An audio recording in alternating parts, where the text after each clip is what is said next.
দুগ্ধের অপার শক্তিতে মেতে উঠি একসাথে, এই স্লোগানকে সামনে রেখে সারা দেশে পালিত হয়েছে বিশ্ব দুগ্ধ দিবস। আয়োজন করা হয়েছে আলোচনা সভা ও র্যালি। দিবসটি উপলক্ষে গোপালগঞ্জ জেলা প্রশাসক কার্যালয়ের সামনে থেকে শোভাযাত্রা বের করা হয়। শোভাযাত্রাটি বিভিন্ন সড়ক ঘুরে একই স্থানে গিয়ে শেষ হয়।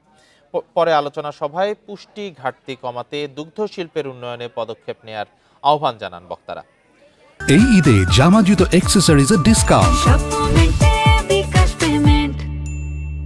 রাজবাড়ীতে প্রাণী সম্পদ কার্যালয়ের সামনে থেকে র্যালি বের করা হয়।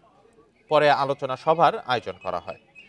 লালমনিরহাটেও জেলা প্রশাসন ও জেলা প্রাণী সম্পদ দপ্তরের উদ্যোগে বিশ্ব দুগ্ধ দিবস পালিত হয়েছে। এ সময় আয়োজন করা হয় রচনা, কুইজ ও চিত্রাঙ্কন প্রতিযোগিতার। এছাড়া ফেনী, দিনাজপুর ও ফরিদপুরে বিশ্ব দুগ্ধ দিবস পালিত হয়েছে।